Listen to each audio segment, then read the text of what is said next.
Well, thanks everyone for asking me to come along tonight. It's a little bit embarrassing sometimes to look at some of the people in the audience and some of the things that we've done actually. But looking back over the last 5 years, we've probably put in place a lot of what Robbie's just talked to there actually. So I guess from my side, I'm going to share a little bit about what we've done over the last 5 years, and we are literally celebrating our 5th year anniversary last weekend of our surveying program across the Thames. So it's quite an apt moment to be able to share this with you. So thanks again for asking us over. My role, I'm a volunteer trustee with the Trust. You can have too many trusts in one sentence there, but a trustee with the River Thame Conservation Trust. But outside of that, I also do a lot of bird surveying for BMALT and for BTO and for others. So I guess I'm coming in to this as a complete convert to biological recording and the power of it, and wanting to kind of get more of it because I've really seen firsthand the impact it does make, and I'm hoping that will come across a little bit in what I'll share with you in the next kind of half an hour or so. So I'm coming at this from River Thame perspective. I'll share a little bit of what we've done, why we did it, and that's probably the most fundamental bit. I guess one message to take away is don't record just for the sake of it. Record because you've got a reason to record, because you've got a question you want to answer and to use, and to set yourself up to specifically answer that question. So I'll spend more on that and how we've gone about doing it, some of the kind of practical things, but then get on to a bit more of the fun stuff and kind of what we've seen and how it gets used and how we can really turn it into a powerful kind of conservation tool. So I'll try and walk you through that. I'll inspire questions in, and if there's anything that you think is relevant at the time, then please shout and I'll answer as we go. So title of the talk really, I guess, kind of hopefully says what it says. The River Thame itself, if you to ask most people on the street where the River Thame is, ask them to describe the River Thame, maybe become converts on this audience, but quite a few people come back and just say we're just a badly spelt River Thames. They put an S on the end, and actually no, there is a River Thame that gave its name to the River Thames actually, but we won't worry about that. But so we're definitely not the Thame. You've probably driven over us at 60, 70, 80 miles an hour on your way north or south on the M40 without really knowing. There's not particularly much signage on the river. It's not a particularly well profiled river on those kind of fronts. And probably most people would say their banker, if you like, answer would be the fact that we play host to quite a lot bit of overflow from Aylesbury sewage treatment works. So not the most glorious kind of start as a River Thame, but it's my home river. It's where I could do all my birding, as well as all my wildlife, and I kind of passionately believe that it's just a really underwatched area. And by recording, hopefully we're starting to prove that a little bit as we go through. So more to make clear in a sec. So the catchment itself, so the River Thame Conservation Trust, we're a small organisation. We have 2 project officers, who you probably know, Tim and Hilary, and we have a chief exec, Nigel, and that's us. So we're a small organisation. We like to think we pack a punch, if you like, of our weight on that front. We'll have a big area to cover. So this is our kind of catchment. So you can, if you can see my cursor, that kind of that we're alongside the Chiltern Escarpment. So we're fed a lot by the chalk streams or the headwaters coming off the Chilterns. Just kind of head around Tring and around Tring reservoirs and that kind of area into the upper reaches of the river, coming north and northeast of Aylesbury. And then we head around and we just come in just inside almost, so the kind of Ray catchment above up here, and then the Otmore Basin, and just inside Oxford. And then so the river itself, headwaters coming out the side of Aylesbury, then we kind of flow from Aylesbury pretty much down past Haddenham towards Thame. And then we take a bit of a detour and head under the M40, down through Stathampton and all those kind of places, and end up in the river at the Thames, at Dorchester. So we're 50-50 plus or minus, not quite that, but 50-50 Bucks, 50-50 Oxfordshire. So apologies if we're talking a bit about Bucks here, but I'm sure you'll understand that's why we do that. So that's our kind of patch, and it's huge for an organisation of 2.5 staff, 680 odd square kilometres. It's a massive area to play host to. So that's our overall background. So really, first thing, when we first, about 5 years ago, probably longer than that now, we first started saying, well, how the hell do we get to grips with an area that size? Where do we prioritise our effort? What do we even know about the river and the catchment in terms of its wildlife value, where our species are, where our hotspots are? We really didn't have a place to start with, and it's not an overly recorded area. The Thame, there are some hotspots, of course, but there's not a huge amount of data available to help us. So we kind of played around with it a lot, and we came up with, looking back now, it's quite an ambitious kind of set of questions really wanted to answer. And I guess if I was starting out again now, this would probably be the one thing I would encourage you to really get straight in your mind. that why do you want to record? What do you want to record? What do you want it to say? What do you want it to do for you? How are you going to use it? And then make sure you set yourself up to deliver those, because you can go off and just record anything, which is very nice, but it won't necessarily answer the question you need to answer, whether you're a local group, a neighbourhood plan group, or an environment group, or wherever you are. So we were quite ambitious, and we wanted to know where birds were. We wanted to know where do we have any kind of real hotspots, or we had a high density of stronger populations of birds across the area. Wanted to really better say, well, where are our most important habitats? Where are the kind of the stronger areas, and where can we kind of try to build out from? And in an ideal world, we'd like to say, has anything happened in the last 10 years since the BTO did their National Atlas?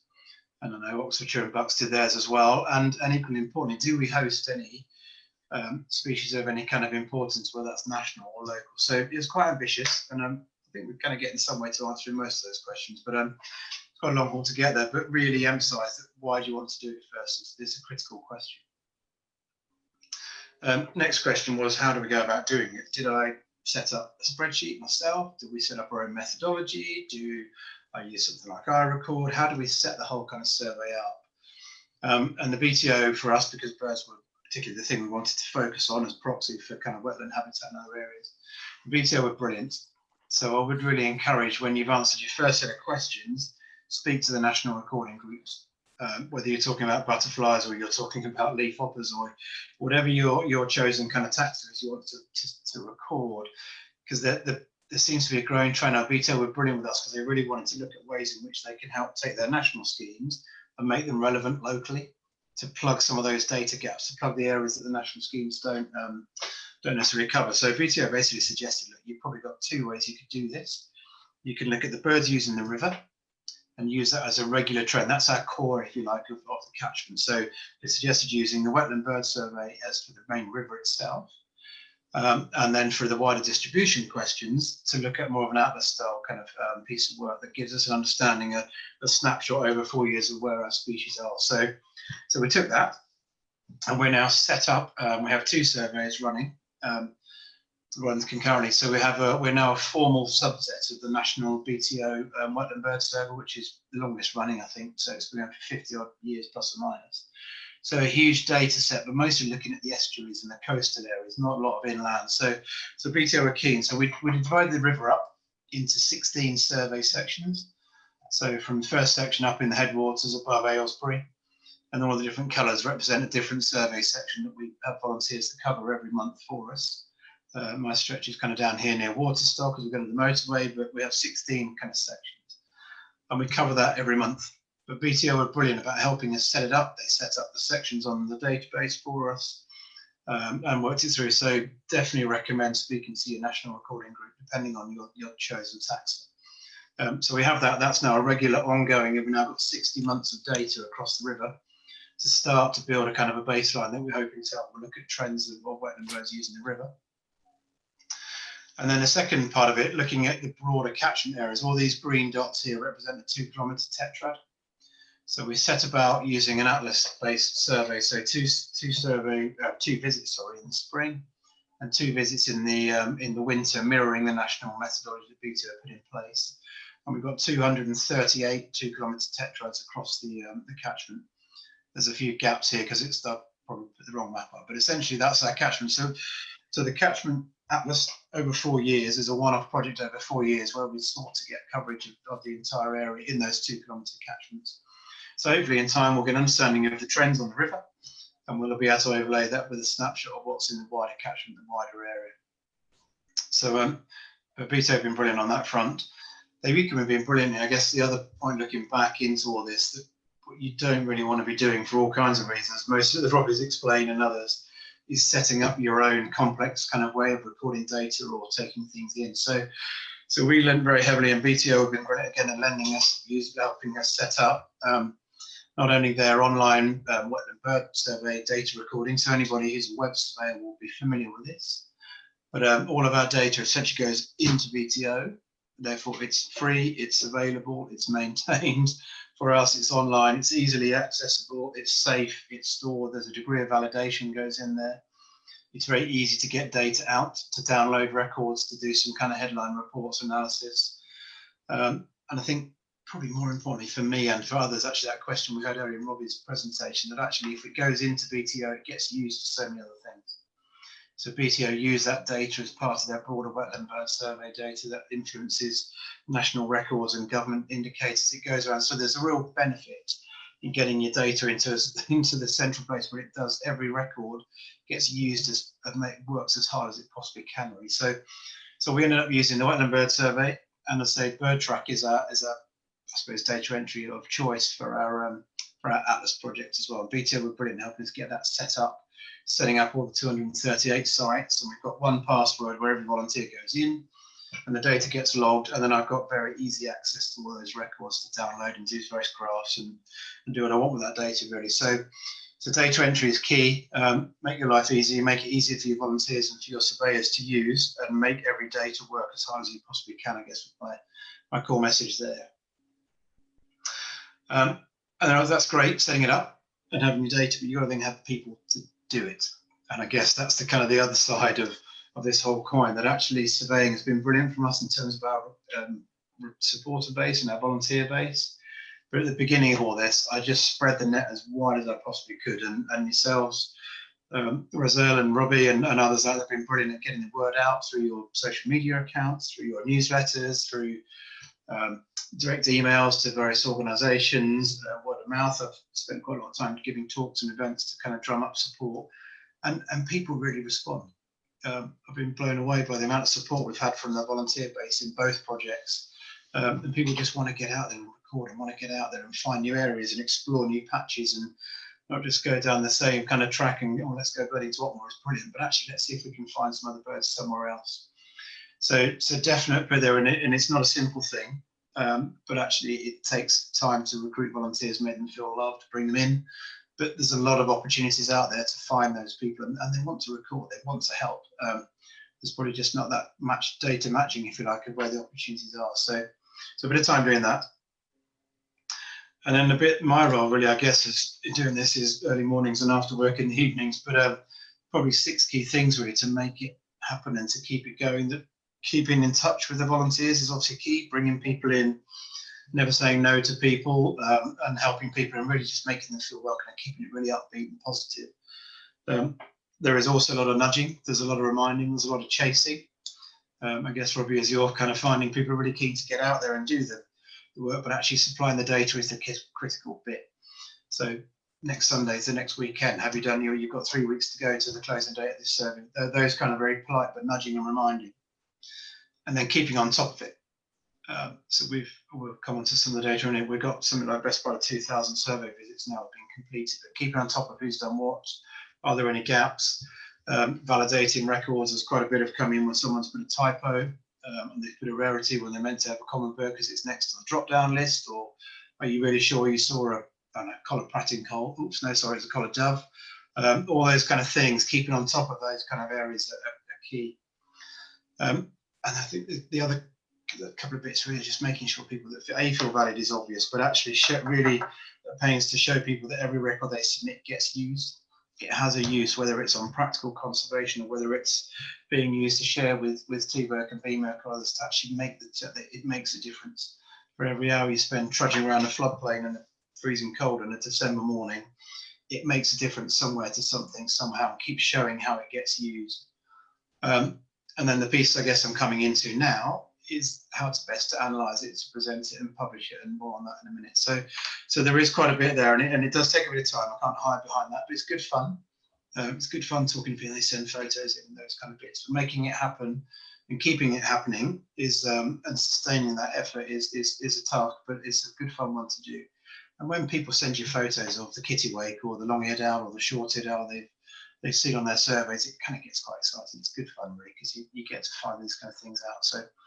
So making it happen is kind of key, and I'm happy to take any more kind of questions when we come to the end about how we make it work and some of the implications of that. But making it happen is great, but really when you start to kind of look back and you look at the fun stuff, since we've started, we've got a team of, not everybody's still going, but some people have come in and come out, but 75 people have been involved in either the wetland bird survey or the Atlas since we started. And for an organisation the size of the Trust, that's probably 2/3 of our volunteer base. So huge effort there, and people showing they really care. we're getting on for just shy of, say, 2,000 survey visits now.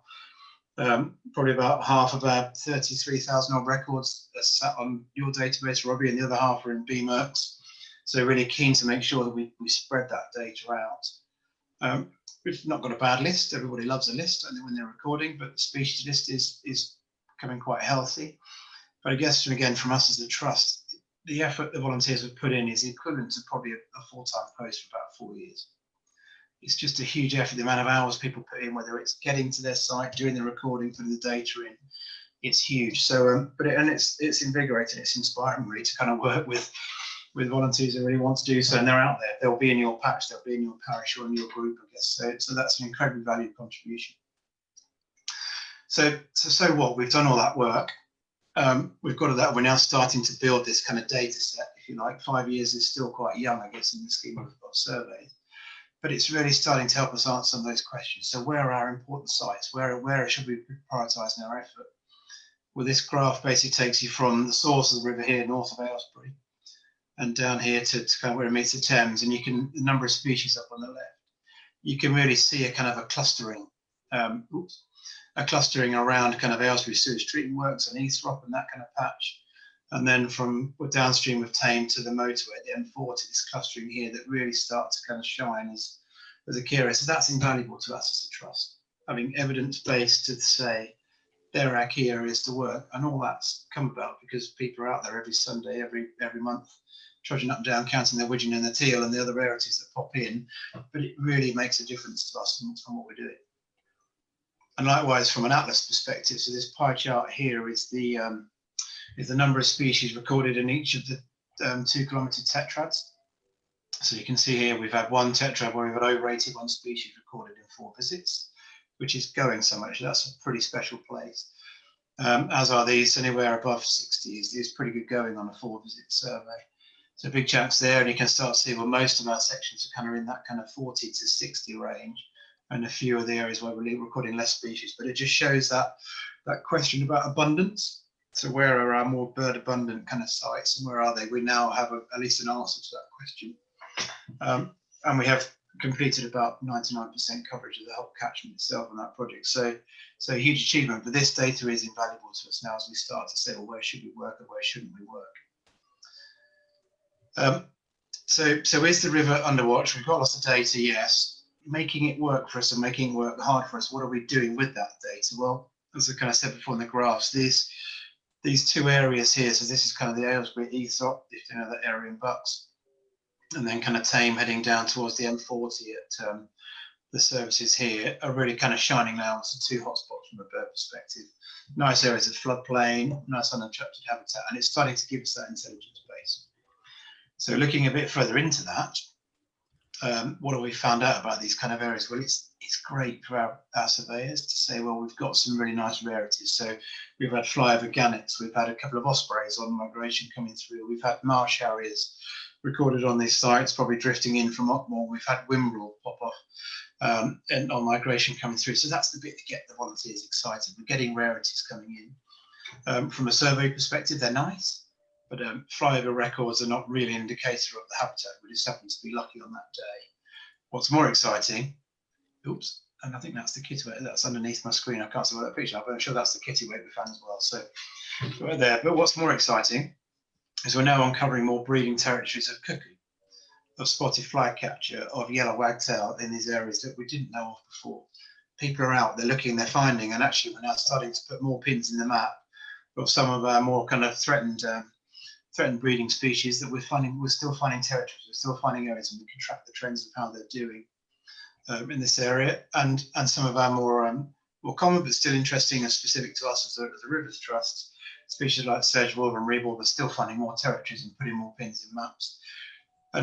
But who else would have thought, I'm going to go birding? You wouldn't choose, oh, I'll go to Whitford, oh, I'll go to Shabbington, there'll be the hotspots. You wouldn't necessarily think that, but our volunteers are now starting to put these kind of places on a map really and starting to shout about them. So really important. It's also telling us now about the important areas of floodplain. So these are kind of peak counts from last winter, actually, on the same round near Waterstock.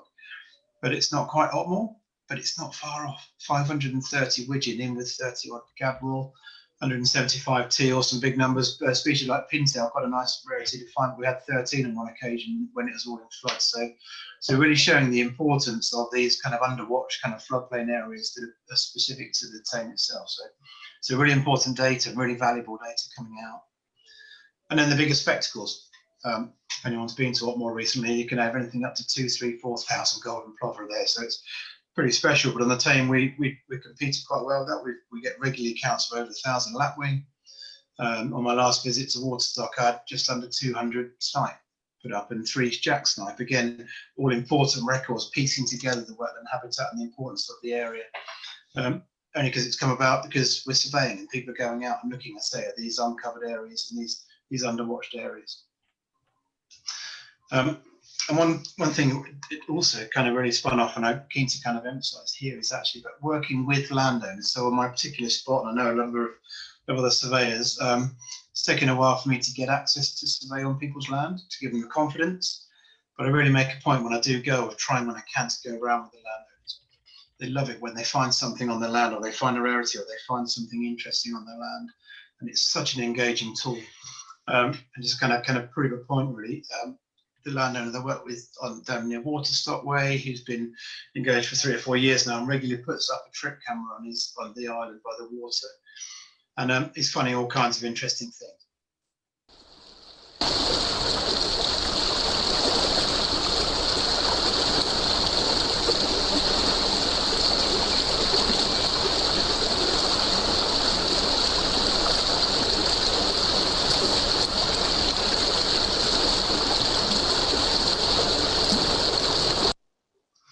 So these are recorded on Henry's camera middle of last summer, basically. So a breeding party of goosander that for the first time that I know of, they've bred on the Thame, and it's the only breeding pair I know of south or even in bucks in the area south of the Ouse.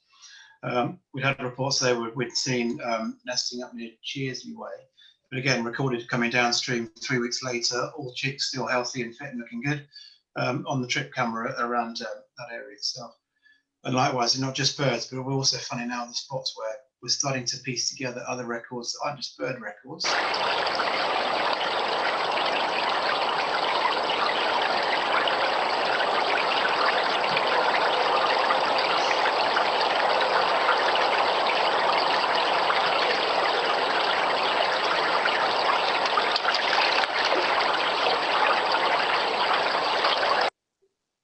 So again, other records like that really kind of come about because of landowner kind of really walking around with this and starting to understand more about what's in his land. He bought a trip camera, and now he will send me clips 2 or 3 a week of otters that he's finding regularly up and downstream where he is at Waterstock area. So it starts to kind of spiral and it starts to enthuse, and others get the bargain, and all of a sudden then we're getting these kind of regular shots of things we just wouldn't have seen or wouldn't have known about before. So really important kind of spin-offs that come from that base.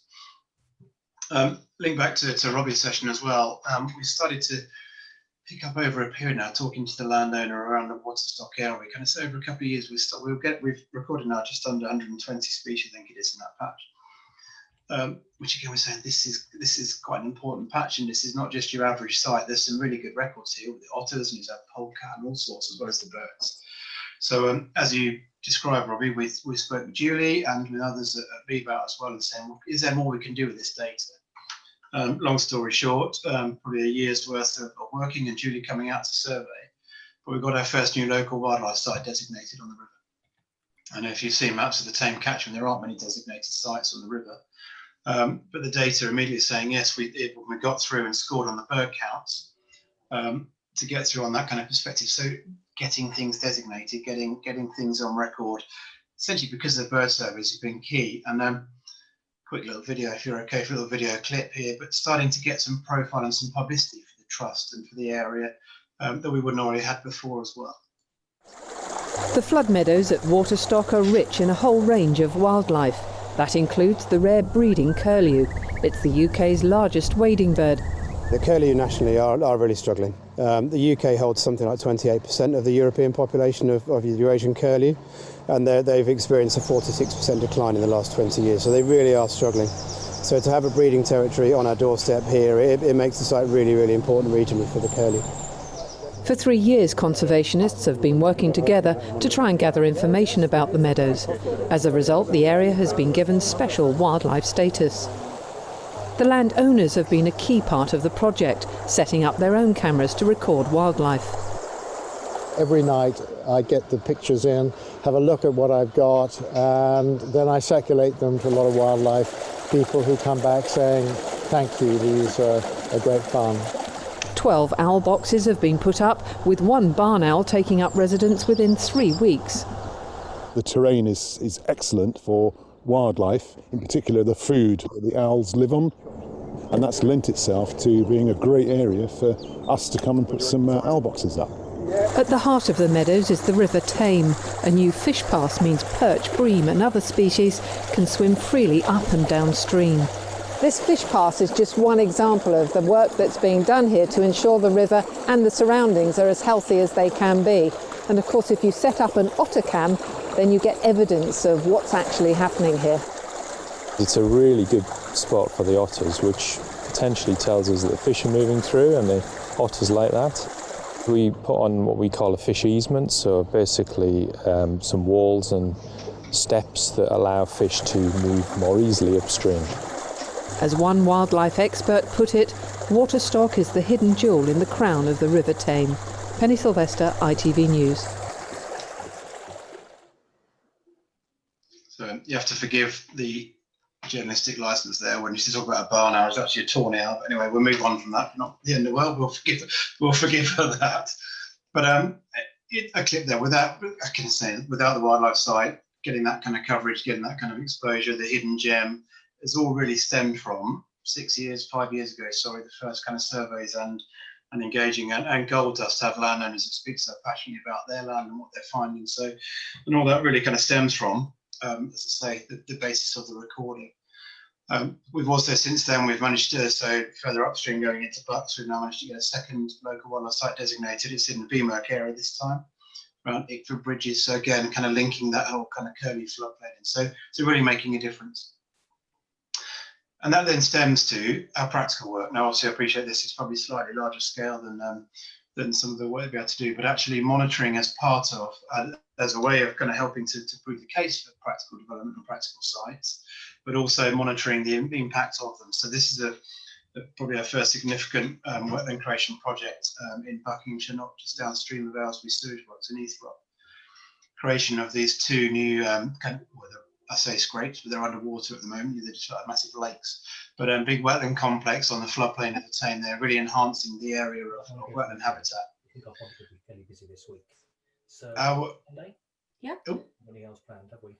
Don't think Is so. everyone else there? Is it possible we could all go on mute? Is that, Saturday. or am I hearing? Yep. So I might nip over, might invite myself a lunch over there. Okay. Yeah, That's that's all right. Yep. Are you okay to meet everyone? So I'm going to finish quite soon, so I'll come and join you. If you're around, are you? I'm finishing now, yeah. Okay, super. I'll come and join you then. That's enough. Yes. Yes. okay, I'll carry on.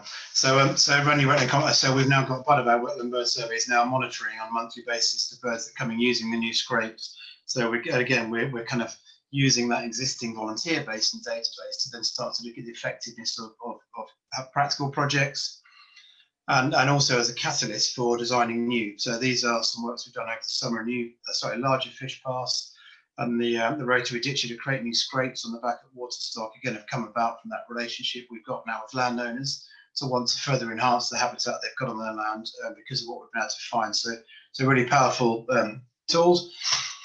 And equally, we have in our patch still, in the Thames just down here, we still have, fortunate to have a relatively strong hold of breeding curlew. So this map here is looking at all the curlew and lapping records from 2018, I think it was, of the Upper Thames wading bird project. So you can see just how important the river is for curlew in the particular whole of the Upper Thames basin. And our areas there, Waterstock, and I've highlighted the grey there.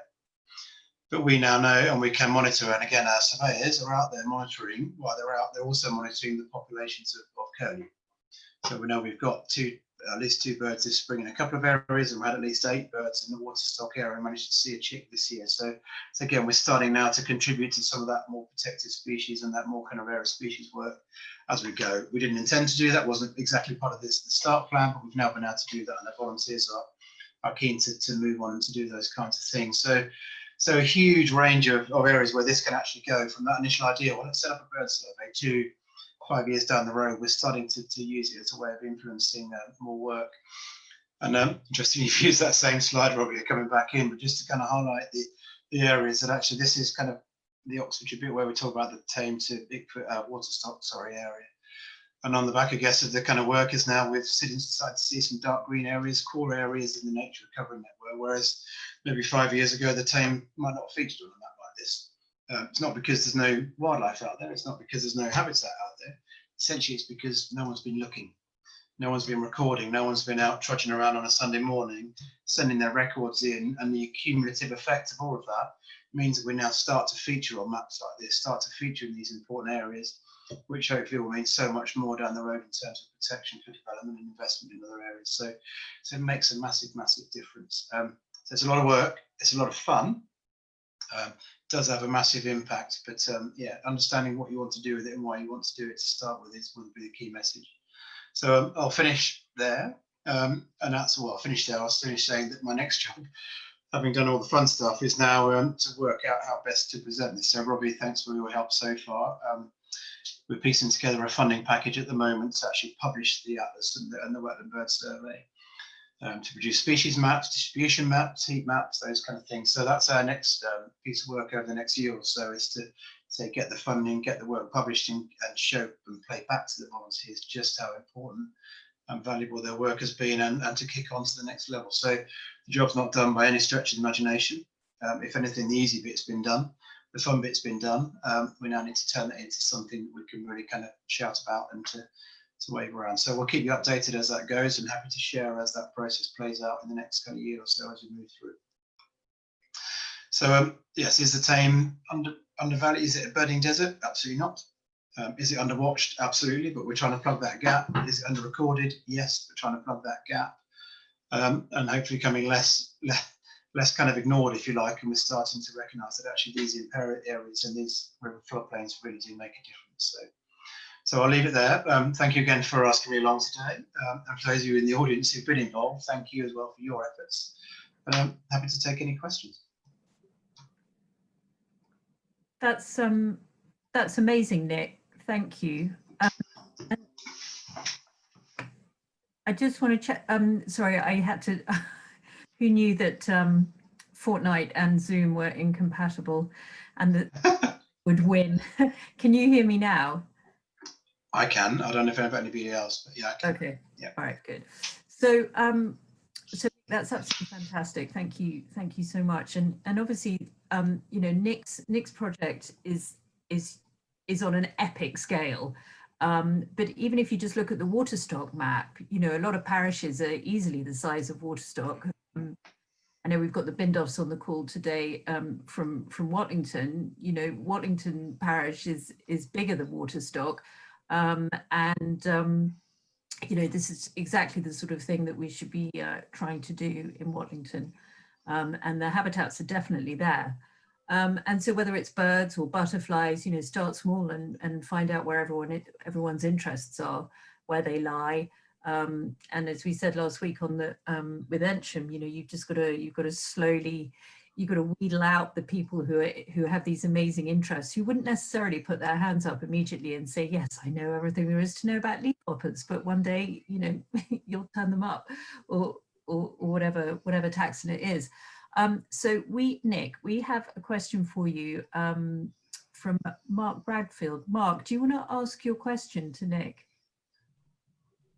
If you're still there. Hey, Mark. Hi, Nick. Yeah. Yeah, it was just how have you found most landowners' reaction to allowing surveyors onto land, and any top tips for getting a yes? It's a really good question, and the Thame is not blessed with continuous access, footpath access, particularly on the river or across the catchment, so that has been a challenge, and it's really sporadic. I guess keep going at it, take every opportunity, lean on landowners. You do have to lean on the neighbours and lean on the neighbours. Mostly when people understand that we just want to walk around a camp, we're not going to be doing anything intrusive. Most people are really keen. When you play back records, and the key tactic, the more you evolve them in your surveys, the more they're likely to get excited, the more they're likely to share their records or share with their neighbour. But it's not been easy, and there still are areas when we do have black spots, when we just can't get on for whatever reason. So I'm not sure there's a kind of a real simple answer to that outside of work from where you've got people who are keen to let you on and hopefully use them as your mouthpiece to kind of spread up and down and share the exciting things you can do. Don't scare them with local wildlife sites or rarities, that kind of thing, because I probably wouldn't have got us too far. But actually, when they're interested, that actually really does spur them on. All right, but, yeah, not particularly helpful answer to your question there, really, Mark. I'm conscious, but yeah, working out from what you've got, I think probably must start point. Okay, thank you. Yeah. And Colin Bloxham would like to know, Nick, how healthy is the aquatic life of the Thame?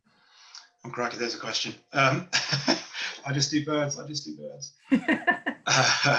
We do. It's a good question, Colin, and we carry out regular riverfly surveys up and down the river. So I guess a lot of you do those kind of monthly riverfly sessions. So we get it, and the general picture across the river from a water quality perspective is not great. I'm sure that's probably consistent with other water courses across the area.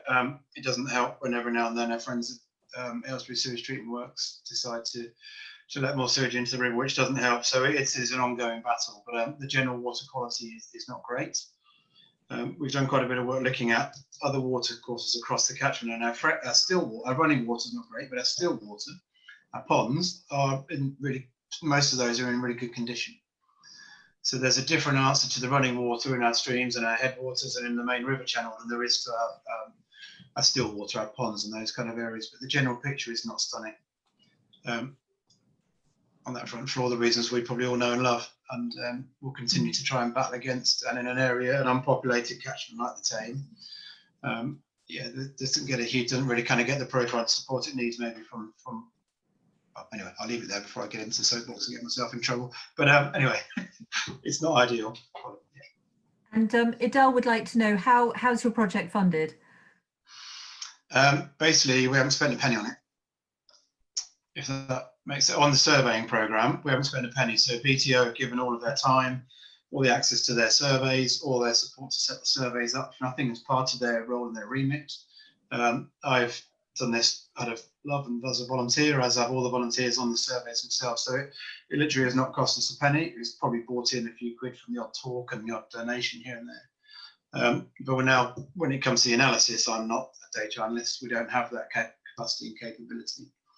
So we're now starting to fundraise to then work with Robbie and his team to do some of that kind of analysis. So we'll definitely be tapping into the TOW grant after Christmas if we can, and other areas to bring that in. But basically, it's not cost us a penny. Okay. So Sophie, when my internet went down, I lost the chat stream from Robbie's talk, but I know that Katrina had a sort of a similar, she had a question about mapping and how to digest the data and send it back out, which I think is similar to what Nick is fundraising for. Are you able to find Katrina's question and ask it to Robbie? Yeah, of course. It's the long one, isn't it? Yeah. I can ask it if you like. Or Katrina can. Yeah, good idea. So just Nick's version is beautifully simple.